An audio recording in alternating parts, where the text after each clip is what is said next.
Hi, I'm Wes Allen with DM Tales, and this next video is one I was looking forward to leading up into GameHole Con. It is an interview with Sean K. Reynolds and Shanna Germain and Bruce Cordell, and holy smokes, so excited.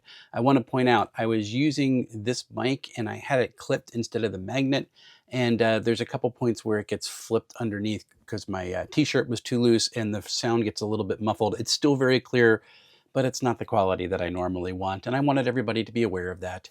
But enjoy this cool discussion about Numenera, where it was, Cypher, where it's going, and Numenera, where it is also going. Let's roll it.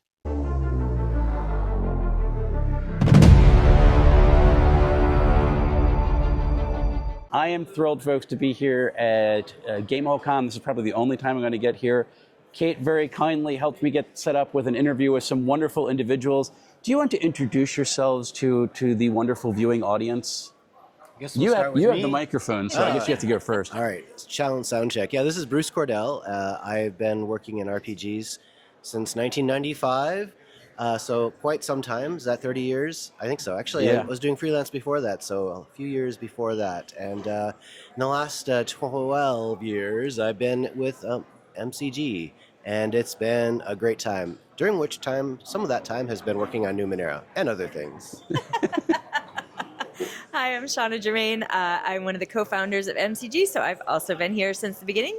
I have been writing since, I think, like the same time as you, although I came later to game design. I wrote a lot of other things. I worked on the original Numenera. I have worked on a bunch of the Cypher system stuff, and yeah, I know we're going to talk about a bunch of that stuff. So. Awesome. I do have to point out, because I was waiting until I heard it said, you have the coolest last name ever. Mine? Yes. Oh, thank You're you. very germane. It's good. And I'm Sean Reynolds. I'm a designer and developer at MCG. I've been with the company for 9 years now. I started in the industry same year as Bruce, back in '95. I was the developer on the original Numenera for Monty and Shanna, and Bruce and I did the Numenera update and reboot about, 7 years ago for Discovery and Destiny. So brought the band back together. I got one. I'm You good. got one. So you already answered this question I'm going to ask you for. I don't know if you know this or not. This is a weird hobby. It draws in a particular set of people, which is wonderful. But it's always kind of a story. How did you first get drawn into this really weird, wonderful, oddball hobby? I'm going to start with Sean on that one. Why? He answered it 2 weeks ago on my channel, and you have a good story. Oh, okay. So I started playing role-playing games when I was 6. My babysitter brought bunnies and burrows to my house, and I did not know the rules at all, but I was a big fan of Watership Down, and I got to play a bunny, and I got to stomp around the kitchen floor with my feet, and it was like the best thing ever. But I didn't really know that it was a role-playing game because it just seemed like a game. And then when I was in high school, I played on the guys' soccer team because we didn't have a girls' soccer team, and all the guys on my soccer team played D&D. And so we would go out in the woods with sticks and like run around. And the only person that had to sit at the table the whole time was the GM. And so I thought I never wanted to GM because if you GM'd, you didn't get to run around in the woods with sticks. So that was my reintroduction to RPGs. And then I played them for a long time, but it wasn't until I started working for MCG that I started actually doing game design and stuff. So Awesome. I like the fact that your first role-playing experience is bunnies and burrows. Right? That's really very cool. lucky. I guess my introduction was a bit more traditional because I was at a Boy Scout camp one summer-long, week-long camp, and the older scouts, I was like a Cub Scout, were all sitting around a picnic table with a lantern light, and they were using dungeon geomorphs.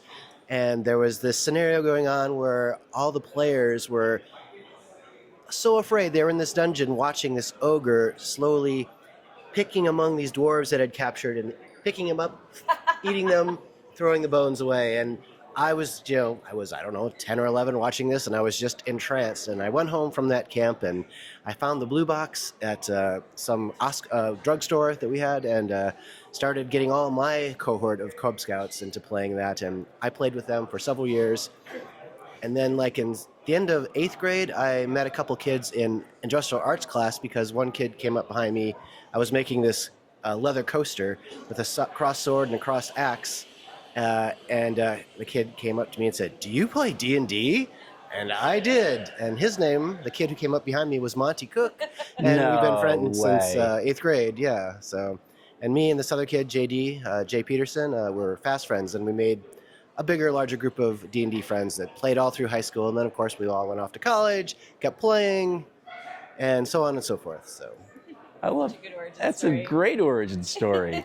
There's movies here. All right, Sean, you have to go too. So mine is the much basic one. I was about 9 or 10 years old. There was a local community college that had a program called College for Kids, where you could take like interesting classes. I was a very smart kid. I kind of grew out of that. But one of the classes that they offered was Dungeons and Dragons, and so there's a college community college professor who was running D&D for about 30 people. All of them were 10 to 12 years old, and I played a wizard named Golgo, who died a lot because this was first edition D&D, and you only started with 4 hit points. So, but here I am. I made it back. It's just that wizards can live. It's a very important. I had to be resurrected a lot. I had to get you to tell that story because I love the fact that your initial inclusion in the D&D was for like a college class. If only I got credit for it. I could have graduated earlier. If you could have gotten college credit for playing D&D, it's like, why couldn't I go to that school? That would have been great. We are going to be talking, for a significant portion of our chat today, we're going to be talking about Numenera. So just to let people get to know your personality type a little bit better, if you are in real life a Numenera type, what type do you go for? I mean, type for playing or type that I want to date? Type for to you. Oh. I would probably... I mean, you can do both. I would. we just learned a little something. Definitely know something. A little Yeah. flirty. I would definitely be a nanotype. Like in real life, my biggest sadness about the world is that magic isn't real, and so being able to be a character who can do fantastic supernatural things, that would be the best. Awesome. I mean, the closest thing we have to wizards are techno wizards. So yeah. Shauna?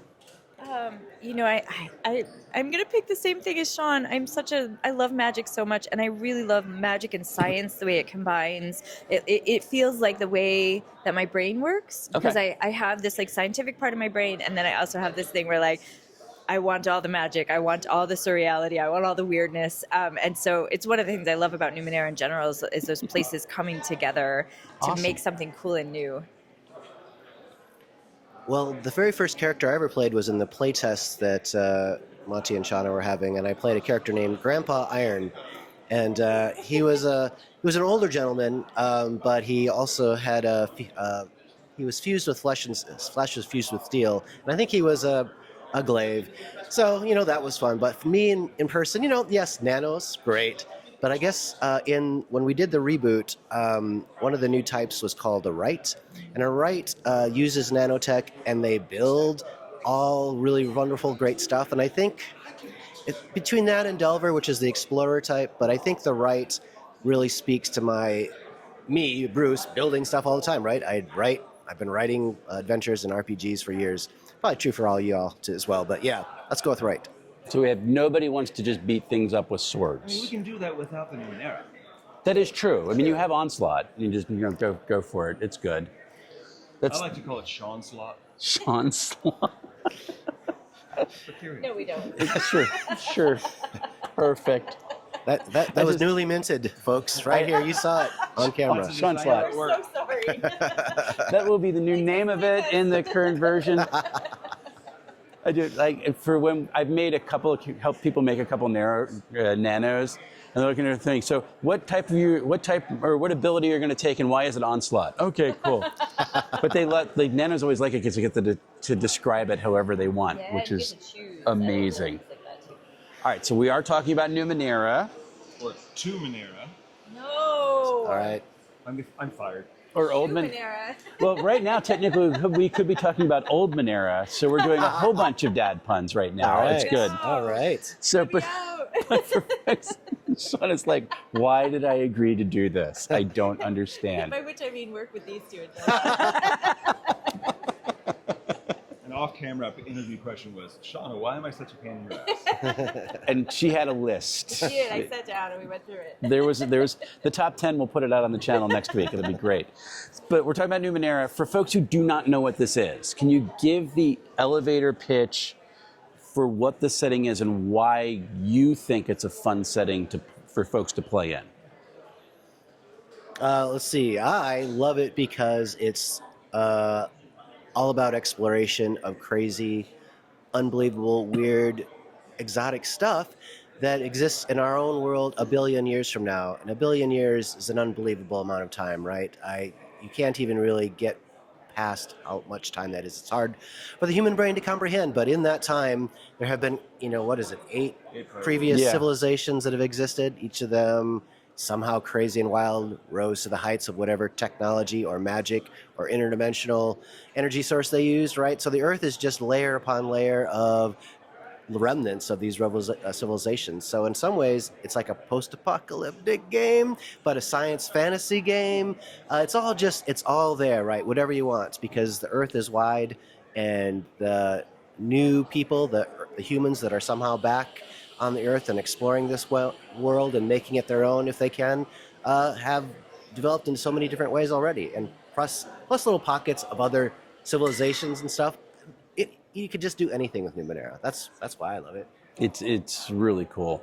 Anybody want to add anything? Yeah, so, I mean, the science fiction author Arthur C. Clarke has this thing called, he made a phrase now, it's called Clarke's Law, that any science that is sufficiently advanced is indistinguishable from magic. Yes. And that's just the core premise of Numenera. Like, these 8 prior civilizations that ruled the Earth and have left, they are so far beyond our level of tech that it's like trying to explain an iPhone to a Neanderthal. Like, they're just not going to get it. Our brains are not developed and evolved enough to understand this. So people of the world call it the Numenera. That's their word basically for anything we can't understand or explain.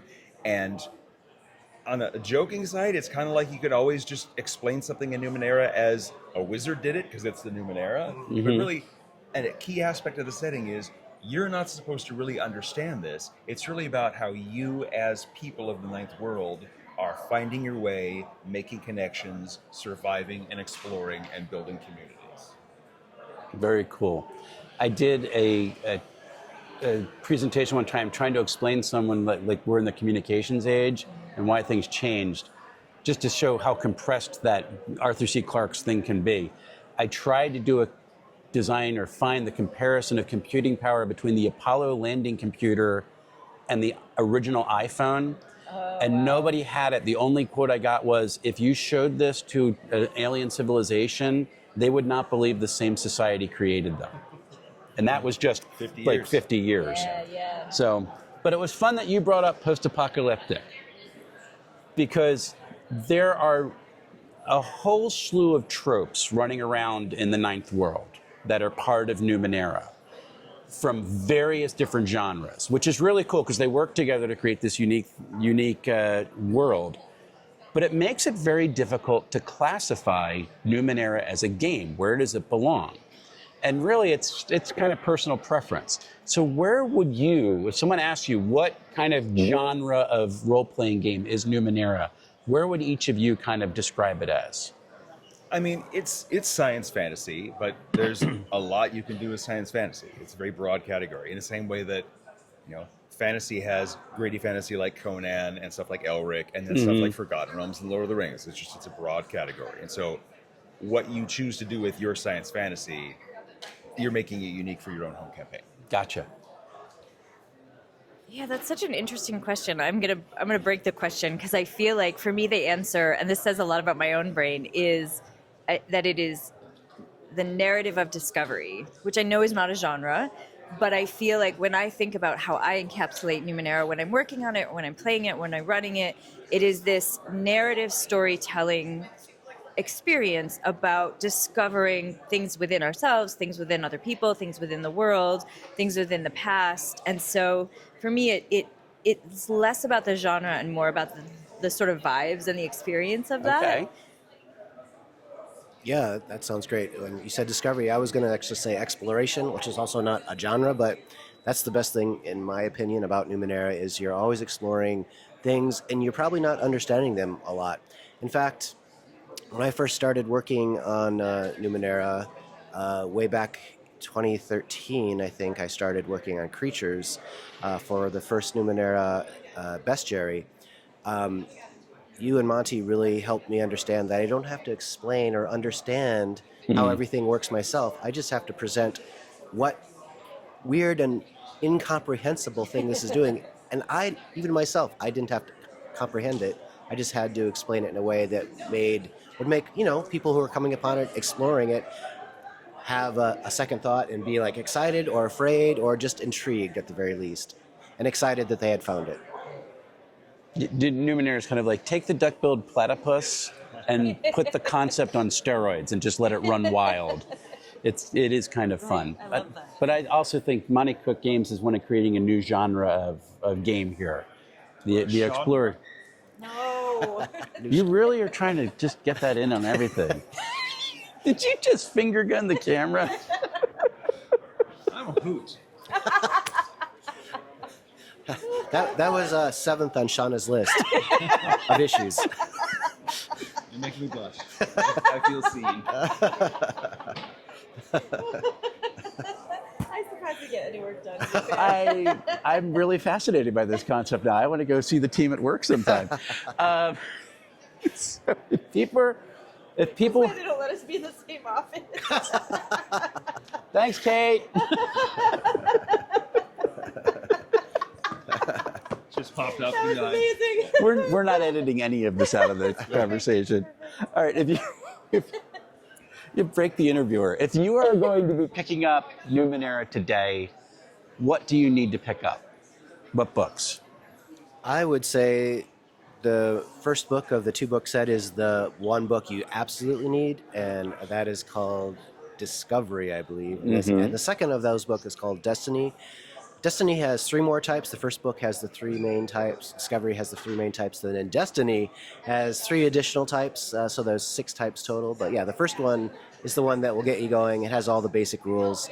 Destiny has more advanced types, more advanced rules for crafting, more advanced rules for creating communities, and hordes. So many things. Salvaging and putting together stuff. Yeah, when you know the purpose of the 2 books, the names make sense. Because if you're at the start of the 9th world and you're trying to grow into the 9th civilization, because you're not quite there yet, and that's kind of what Destiny is about. So it's kind of fun. After those initial books that you have, what are some other books when you think, because Numenera's got a lot of supplements for it over the years. When you look at it, you're like, yeah, that's something that I would love for folks to have to use at their table.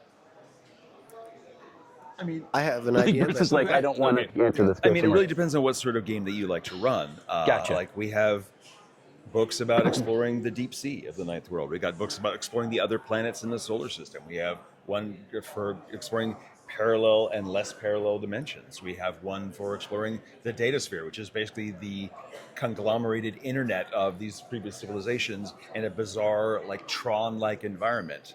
And then we've got your typical stuff of here's an entire new physical region to explore, and here's a long-form campaign talking about this machine god that's trying to do stuff. I mean, we like to write about a bunch of different topics, and so we have different kind of avenues of our creativity, and we hope that the GMs out there will find something that aligns to what they want to do with their campaign, because really we are presenting this information for people to build their home campaign. And what the story that I love to hear is when somebody says, in person or online, oh, well, in my campaign, I did this, and I said that the reason why that creature does this is this reason. So they're starting to already build their own narrative and backstory out of the chunks that we gave them. And they're making something that we wouldn't necessarily have thought of because we are not them and we don't have their experiences and background. Want to follow up on that? Monty just wrote a small campaign startup setting where he starts you off in a small village and you have a bunch of different relationships with different people in the village, and it really gets you nicely grounded in a particular Numenera setting in a particular spot with many adventures that lead off from there, the name of which is escaping me otherwise. Glimmering Valley. The Glimmering Valley. I would say, yeah, and if you're going to, one of the books you could get if you just want to then start a campaign with all your stuff right there is the Glimmering Valley. So if you were a fan of the, just like, here you go. Gimme. If you were a fan of the original Tumor Horrors, where you start in the village of Hamlet and there's all those detailed NPCs there, then you want, like, I want to have my PCs like engaged in this particular community, and then threats to that community are what motivates them. Glimmering Valley is the thing for that. How about you, Sean? We just keep passing this past you. I'm happy to, like, Okay. you guys. I mean, you guys did the most recent Numenera, so I'm happy to, like, you guys kind of do Numenera space. Okay. I'll take it when I'm ready. All right. So she'll grab it. She'll let you know. Yeah. All right, so Cypher system just undergone a backer key campaign. For folks who don't know, Cypher system is the system that originated with Numenera. So it's kind of been extracted and tweaked to become a genreless system, which is fine. So it's now evolved into Cypher, not Cypher evolved, just Cypher. It's interesting. But one of the biggest quality of life improvements is in character development. So we have that sentence structure, I am an adjective, noun, who, verbs, which is really cool. And it's very straightforward, but there's a lot of page flipping as you look for, like, what adjective do I want to be and what do they do and what verb do I want to be. So you've changed this up a little bit. And I know I talked with you a little bit about this the other week, but how is this going to improve folks' quality of life, making characters for Cypher moving forward? Well, I think the core of a Cypher character is the character type. Yeah. And Bruce did the bulk of the legwork on designing types. Do you want to talk about types? No, I'll work on it. I know, but you, like, I worked on foci a lot. And you worked on types. all right. Listen, the guy who puts his name in front of everything is offering you the microphone. Just take the opportunity. All right. So yeah, the thing we did with Cypher is to really streamline character creation. And a lot of that work was indeed on types, but also on foci. There's lots of, and we all worked on all these things. I mean, but one of the great things about what we think for the types is, as we have presented them in Cypher, is that every genre gets several more specific types, rather than you getting 3 options or 4 options and then like 7 or 8 power choices per tier. We give you the name of the type. Like if we were to say dungeon fantasy, we give you the rogue, we give you the bard, we give you the paladin, we give you the warlock. We give you all these types pre-made, and then you can just put on your descriptor and put on your foci, and you're ready to go, and it takes so much less time. We also put together some equipment bundles for each of the types. Suggested equipment bundle, you could still get it some other way, but this way you plug these 4 components in, including your equipment, and the ciphers, of course. Can't forget the ciphers. But it's just such a quick experience. I was going to run some games here at GameHole Con using Cypher, so I had to create all new characters. Normally it would take me, in the olden days, I felt like it would take me maybe 2 days to make 6 pre-gens. I don't know, maybe not that long, but it would take me a long time. I was able to do the 6 characters like in just a few hours, so it was pretty awesome. So you were using the new process? Yeah, so we're going to bring that same idea, that same streamlined method of creating characters to the new Numenera. Awesome. Can't That come should up be way with fun. adding Bruce to that, so. So I don't know if you all know this. People do not handle change well. Have you ever seen that? I don't know. So Humans are so adaptable. we're so adaptable. And I was out of the hobby for 30 years. So this is my first experience with an addition change of a system I play.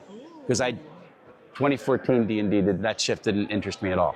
So right now, for folks who are hearing this, like, this is changing, how do you look at them and say, don't panic?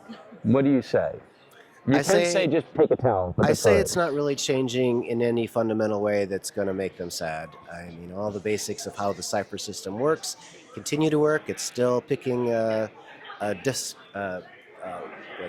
difficulty of 1 to 10, right? GM handles all that. It's still easing, hindering. All the basics are there. We've just added some, like someone said, ease of living, whatever the word is for that. And some of the tweaks here and there for durations and how ciphers work. I mean, it's all just going to make the game go smoother. And I don't know, I only have 2 games here and all our playtest games, but all the people who are just brand new to it here, so far they've been like, wow, that worked really great. So I don't know, I think people who play MCG games in general might be slightly more open to change because, one, they left D&D, so they are open to change right off the bat. So I'm not too worried about that, because we think we've done our homework. We think we've done the work to actually I mean, we've been working on this for a year and a half already at this point. So we're pretty happy with the result, and we're pretty sure that the customers will be as well. Awesome. And I want to add that much in the same way that when we made Discovery and Destiny, it was still compatible with the older version of Numenera. Like, you can still combine these two. You might have to make a little tweak here and there, but like, you could create a character using the new Cypher rules. Like, I'm going to make an archer, and so I'm just going to take the archer type, and I'm going to take master's weaponry. Well, I could be using the current Cypher rules, and so I'm going to make an archer, and for me I'm taking the warrior type, and I'm picking 4 appropriate abilities for archery, and then I'm going to choose master's weaponry. And at the table, our characters are going to be pretty similar. In the same way that you might have a 5th edition D&D barbarian and then use a 5th edition variant class book to make a slightly different barbarian, but they're both barbarians, they both rage, they got other things. So those characters are going to be similar enough, they're going to work basically the same. You're not going to have any weird dichotomies of, oh, my character is not really part of the setting or whatever. It's like, we love the Cypher system. We didn't want to break the Cypher system, and so we made these changes to make character creation better and faster, gameplay easier, and make it easier for the GM. And some of these things, sorry, go ahead. I was going to say, that's just a really good point. I mean, you could use your old characters and with the new characters, and they should work pretty well together. You just made that point? I'm like, yeah. Very Do good. that as well, more often. Can I add something? Yes, please. I think also when you look beyond the sort of game mechanic changes that we're making, I think it's important to recognize that as a company, we play a lot of games, we play a lot of our own games, and we listen to our players. And so like we've had 12 years now to test out the system and to get feedback from the community about what they love and what they don't love.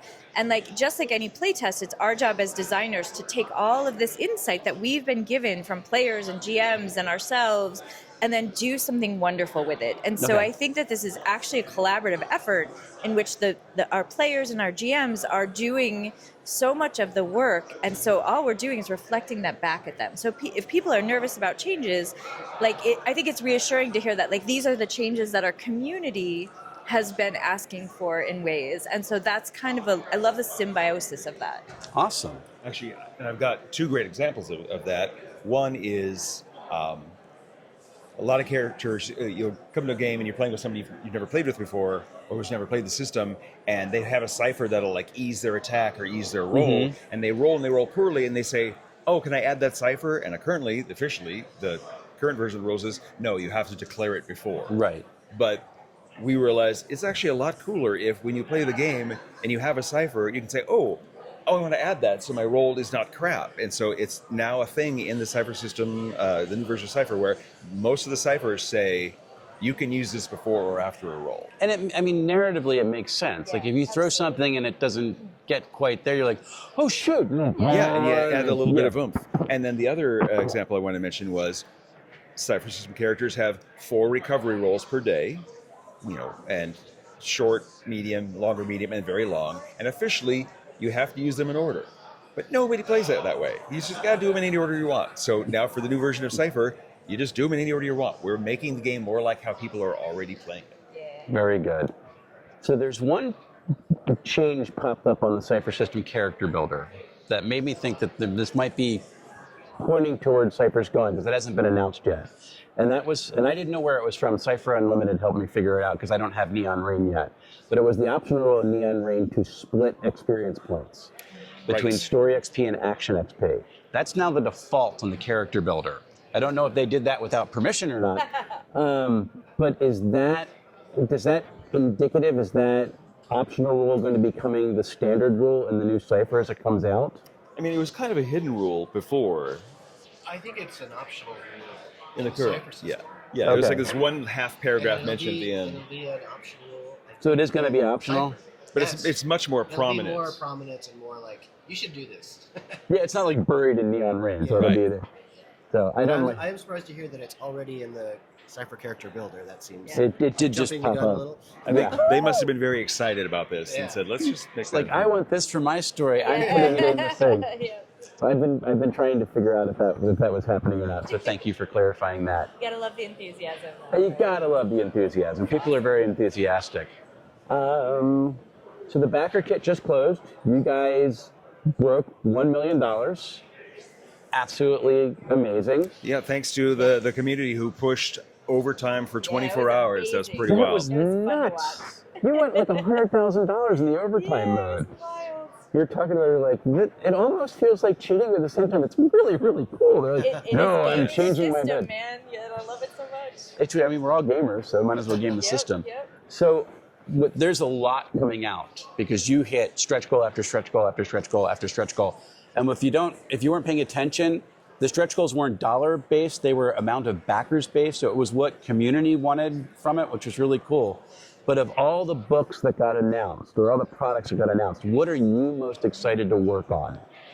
It's you too, because there's all the excitement for your 2 books. So I actually just finished writing the divination deck, and that is the thing that we offered in this Kickstarter, and I just love it so much. So it's basically this deck, and it's got a bunch of different concepts, and they're designed to be genre agnostic. So it's like the knife, for example, which every genre has some sort of knifey, pointy, sharp object in it. And then, so there's an image on one side, and then on the other side, there is, and in the book, there's this write-up, and some of it is more narrative, like here are some concepts, or here are some things that happen when you draw the knife. And then there's also a cipher and a manifest cipher on there. There's a creature, there's an NPC, there's some NPC traits, there's some weather. And so there's just like this it's just this amazing GM tool that you just sort of flip over and you've got all this stuff at your fingertips. And so it's designed, I like the fact that it's both the narrative and the mechanical parts all kind of in one thing. And I think, I don't know, I love a card deck at the table. And so it makes me very happy that we've added this one. Awesome. Well, one of the things I was really excited to work on was the Cypher character rulebook, but that's mostly in our rear view mirror now.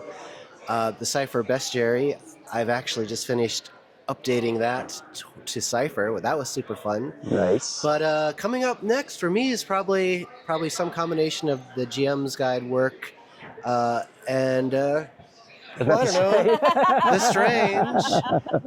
I don't know. I may have known I would be interviewed today, so may have heard of this game system. So, yeah, we get another bite at the apple at The Strange, which is amazing because we actually did put out a lot of books for The Strange. And it was a great time. We even came out with a novel. But ever since then... Oh, really? Okay. Ever since then, I've kept notes. I've had ideas, and I've kept them in a file called The Strange 2, in case it ever happened. It probably wouldn't. I didn't know.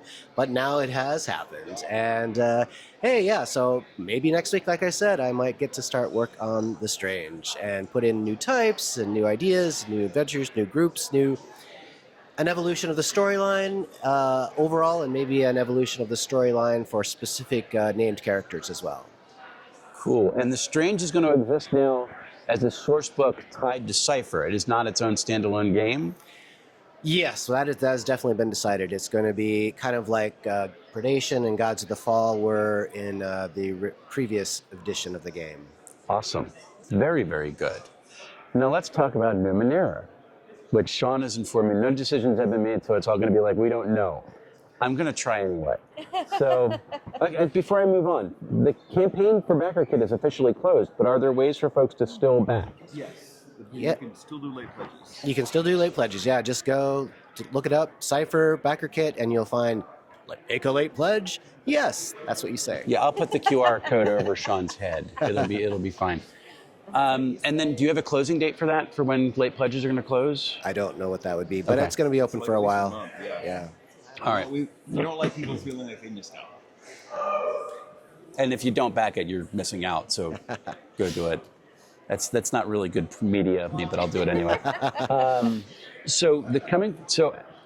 It was almost immediately after Cypher Backer Kit closes. There were hints, like the Numenera logo was out there. But so it got announced for that. So this Numenera is getting an update. When are you hoping for the campaign to go live for this? Because you can get notified of it right now, but when is the new campaign going to go live? My guess, I would say spring 2026, sometime in spring 2026. Sure, let's say that.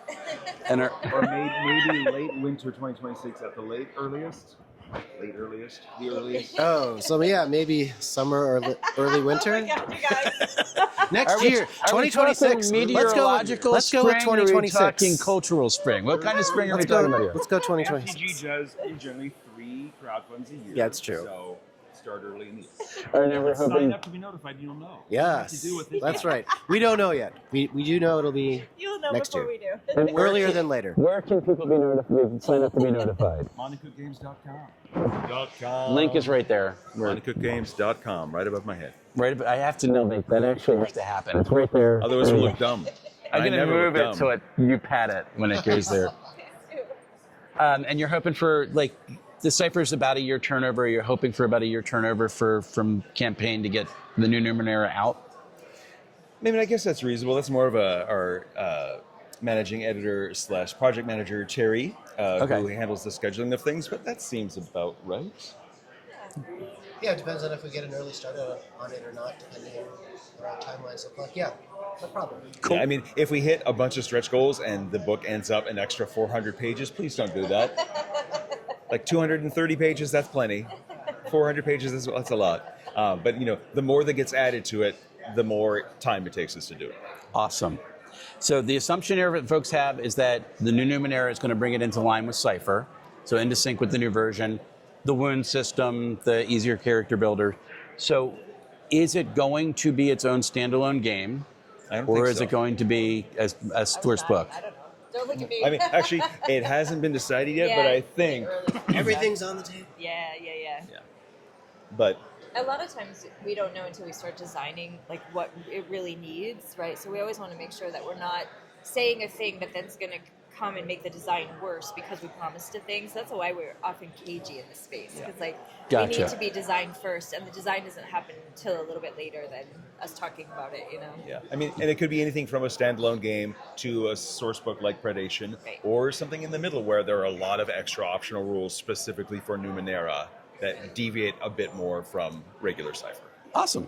So one of the things that makes Numenera so distinct from typical Cypher is the types, because you have Glaive and Nano and Jack and Wright and Arcus. So moving into this, even even if it's a standalone game, it's easier to keep the separate types. Moving into Cypher, if it becomes its own source book, how is the new character build process going to make it easier to keep those distinct types as part of Numenera moving forward? I mean, I think we just build the types to suit what we want the Numenera setting to have. So we might have more than one kind of glaive, more than one kind of nano, more than one kind of right, depending on what you're doing. In the same way that you have a fighter and a barbarian or ranger, they're all, kind of melee specialized classes. They do have different their own things. shtick. Yeah, and so we'll do that for Numenera too. So I am now expecting a nano that has a Sean slot. Okay. That it must be it should be a stretch goal. That might get cut in development. You not can by put it out as a PDF. It's fine. I will put it on my Patreon if it doesn't happen. How about that? Can I add something to that? Yes, please. I actually think it's a little bit backwards compatible, right? Because the settings like Numenera or Predation, they have specific types. Yes. So you're not going and building like from a general to a specific. So we actually, I think like a lot of the idea of the types being specifically named and having specific stuff actually now fed back into Cypher system, into Okay. Cypher, because it worked so well within the settings. And so it's a very circular space. And so I think they're going to play into each other really well. But yeah, they're kind of feeding off of each other for sure. Awesome. Thank you. What I love the interactions. You're just breaking me. It's wonderful. What aspect of the new Numenera are you most forward to working out moving forward? Because I know a lot of it's up in the air, but so much of it has been set. There's been so many exploratory books. Like, what are you most going, I would like to kind of tweak that? I was hoping it was going to be Sean who grabbed for it. Oh, okay. I don't have it. I was going to pull it away. Well, I guess I will say two things. One is I'm looking forward to our first meeting where we say, because this, like I said a couple of times, or at least once here, everything is on the table. I mean, we have the opportunity to do anything we want, right? And so that there's this wide open, like, what's going to happen? And I'm looking forward to coming to that meeting and just, seeing what we all have to say and and going forward with that. I know that's not what you're looking for specifically. I guess one of the things, though, that I do enjoy doing is when I work on Numenera, creatures are fun. So that will be fun. But, doing adventures, whether it's a site-based adventure or more of a, like, Slaves of the Machine God sort of super adventure, that sort of thing, I do enjoy those sorts of things quite a bit, and look forward to doing one of those. Awesome. If we unlock something like that. Who knows? I have a feeling there'll be some stretch goals unlocked. It'll be fine. Anyone else want to have a go? Make a grab for this thing? I haven't thought about Numenera yet, because I'm still on other projects. So Sure. you guys are definitely like ahead of me in that. Yeah, I got predation. Sorry. People are so excited for Predation. It's awesome. Just for Numenera, I'm really looking forward to doing stuff with ciphers, because ciphers are the root of the Cypher system. They originated in Numenera, and I'm just thinking, okay, now that we've made these tweaks about how you can use ciphers and what they can do, and subtle versus manifest, we're not even calling them subtle ciphers anymore, they're just ciphers. I'm looking forward to weird stuff that we can come up with that makes ciphers even more ciphery for Numenera. Maybe some of that is, it's just a default rule that you could take apart a cipher and use it to augment another cipher, or combine it with another cipher to add an extra ability. Like, who knows? Because right with the W will be part of the game system, right? And if they're not messing with ciphers in some sort of weird, complicated way, then we're not doing our job. So I'm looking forward to that. Awesome. Ciphers right now, especially for Numenera, are awesome. Because one of mine, I have the Dex, so one of my players, he hasn't had a chance to use it yet because I haven't murdered him, but it literally, like, he dies and it just rises him up and he lurches around until he heals. That's so and he's fun. like, I cannot wait to get killed. And I keep trying, and he does not he does not succeed yet. But they're a wonderfully chaotic group. Awesome. So I know you've been giving me a lot of your time. So I want to thank you so much for taking the time out to answer some fun questions. I hope it was informative for everybody out there. I hope you actually thought they were questions that made sense to ask. But for folks who want to interact with some of Monte Cook in person, are there other conventions that Monte Cook's going to be at coming up? We're going to have some sort of presence at the Philadelphia Area Game Expo, Yes. which I believe is in January. We haven't decided who is all going, but I have definitely done the me, I'd like to go.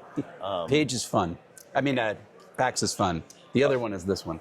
Right. So, yes. And NorwestCon is asking us about RPG Professional, which is a convention outside of Seattle. Awesome. And we'll be at Gen Con, and sure we'll be at GameHole Con next year. And who knows, if you've got...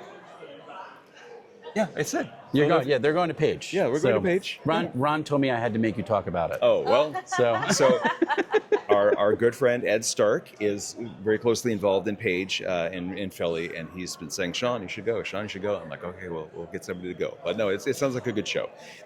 We also have a lot of attention from smaller conventions. It's just we don't necessarily have the resources to send somebody there. But Sean, you just went to... I just went to Belgrade for Festival de Fantastique, and it was lovely. And I will be at Necronomicon in Rhode Island. Not Rhode Island. It is next year, and I'm totally put on the spot. we're just going to raise it from the dead. Yeah, It's fine. I will be there next year in the spring, and I feel bad that I can't remember what it is. That's somewhere in Massachusetts, I think. So that's all I have on my docket going forward. Awesome. Do you have other things? Yeah, I don't know for sure yet. Maybe NorwestCon, maybe GaryCon, maybe Gen Con. Probably here again. It's you have a great It's a setup here. chaotic life. If you come to GameScon in GameHole, Denver, who knows, yeah. right? Hard to good say. times. So thank you so much. I can't wait to interact with all you guys some more. Really appreciate the time, and I hope you have a great rest of the time here at GameHole Con. Thank you. Thanks Thanks for for- having us. Thank you. Thank you. Bye, folks.